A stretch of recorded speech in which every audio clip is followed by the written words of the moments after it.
नमस्कार। आज का हमारा टॉपिक है इंडियन पॉलिटी यानी कि भारत की राज्य व्यवस्था। आज हम लोग पढ़ेंगे इलेक्शन कमिश्नर के बारे में यानी कि निर्वाचन आयोग के बारे में। तो चलिए शुरू करते हैं। आज का हमारा टॉपिक है इलेक्शन कमीशन। हिंदी में इसे निर्वाचन आयोग कहते हैं। निर्वाचन आयोग, ठीक है। इसका उल्लेख हमारे संविधान के आर्टिकल नंबर 324 में किया गया है, इसीलिए यह कॉन्स्टिट्यूशनल बॉडी है। ठीक है, आर्टिकल नंबर 324 में इसके बारे में उल्लेख है, इसीलिए यह कॉन्स्टिट्यूशनल बॉडी है। एग्जाम में क्वेश्चन पूछ सकता है कि ये किस टाइप का बॉडी है, तो ये कॉन्स्टिट्यूशनल बॉडी है क्योंकि इसका उल्लेख 324 में आर्टिकल नंबर 324 में किया गया है। किस पार्ट के तहत इसका उल्लेख किया गया, तो पार्ट 15 में इसका उल्लेख किया गया। टोटल हमारे संविधान में 22 भाग हैं, लेकिन अभी 25 हो गए हैं। मैं आप लोग का एक क्लास और ले लूंगा जो कि part of the Indian constitution में जितने भी पार्ट है सभी के बारे में मैं चर्चा कर दूंगा। ठीक है, तो पार्ट कितने, 15 है। फर्स्ट क्वेश्चन यहां से एग्जाम में पूछता है कि फर्स्ट इलेक्शन कमिश्नर कौन थे हमारे देश के, तो वह थे सुकुमार सेन। सुकुमार सेन जो थे वो हमारे देश के पहले इलेक्शन कमिश्नर थे। लेकिन एट प्रेजेंट अभी कौन है वर्तमान में, करंट में हमारे देश के जो इलेक्शन कमिश्नर है वो है राजीव कुमार। राजीव कुमार वर्तमान में हमारे देश के इलेक्शन कमिश्नर हैं। लेकिन इसके साथ साथ दो डेप्यूटी इलेक्शन कमिश्नर भी हैं। एक है आपका अरुण गोयल और एक है आपके अनूप चंद्र पांडे। अनूप चंद्र पांडे जो है ये हमारे देश के दो व्यक्ति हैं जो इलेक्शन कमिश्नर के जो डेप्यूटी इलेक्शन कमिश्नर है। ठीक है, तो अब ये सवाल उठता है कि दो डेप्यूटी कमिश्नर की आवश्यकता आखिर में क्यों पड़ी, है ना। जब हमारे प्रेजेंट में जब एक ही इलेक्शन कमिश्नर थे तो फिर दो डेप्यूटी इलेक्शन कमिश्नर क्यों। तो आप ध्यान दीजिएगा, 15 अक्टूबर 1989 से पहले यानी कि 1950 से लेकर 15 अक्टूबर 1989 तक हमारे देश में एक ही इलेक्शन कमिश्नर थे, दो डेप्यूटी इलेक्शन कमिश्नर नहीं थे। लेकिन इनकी नियुक्ति क्यों की गई, 16 अक्टूबर 1989 को यह डिसाइड किया गया कि जो वोटिंग जो एज है, वोटिंग एज पहले 21 वर्ष थी। ठीक है, ध्यान दीजिएगा, वोटिंग एज जो है पहले 21 वर्ष थी, इसको घटा करके 18 वर्ष कर दिया गया।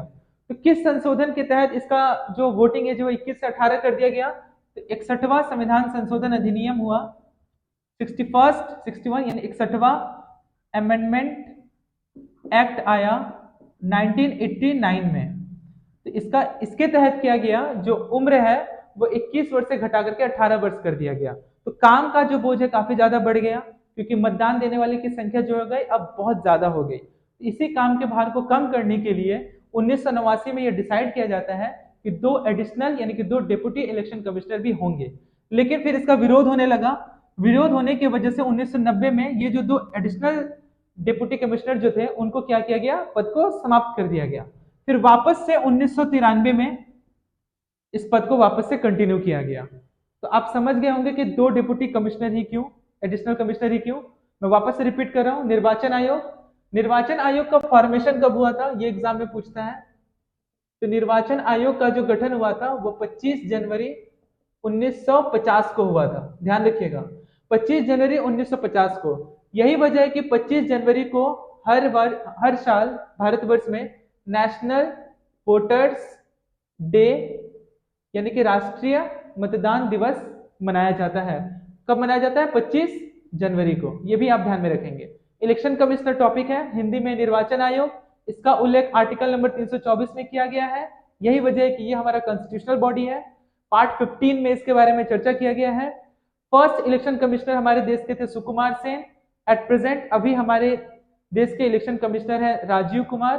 दो डेप्यूटी इलेक्शन कमिश्नर भी हैं, एक है अरुण गोयल और दूसरे हैं अनूप चंद्र पांडे। इसका फॉर्मेशन कब हुआ था, 25 जनवरी 1950 को।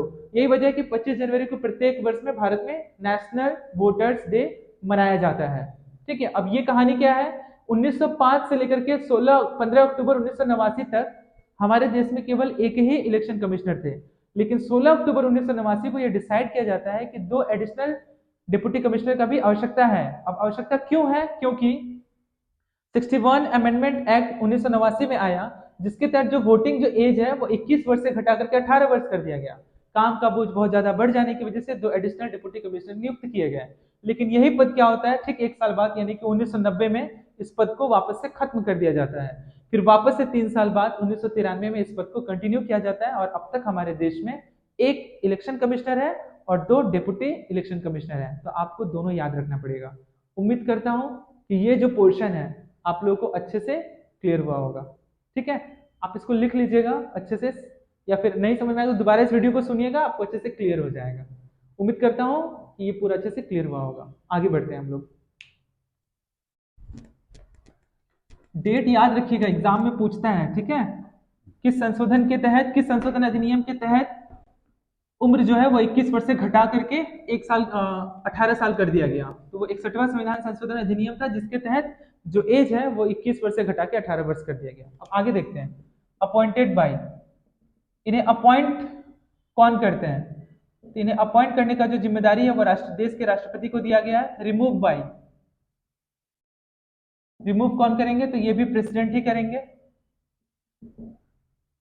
अगर इन्हें अपना इस्तीफा देना होगा, अगर इन्हें रिजाइन देना होगा, तो वो रिजाइन किसे देंगे? तो ये रिजाइन देंगे किसको? राष्ट्रपति को संबोधित कर ये अपना कभी भी अपना त्याग पत्र, अपना इस्तीफा दे सकते हैं। ठीक है, ये चीज आप ध्यान में रखेंगे। ठीक है, और ये क्वेश्चन ये पूछ सकता है कि ये जो निर्वाचन आयोग है आखिर किसके लिए काम करती है? ठीक है ना, तो ये जो काम करती है सेंट्रल गवर्नमेंट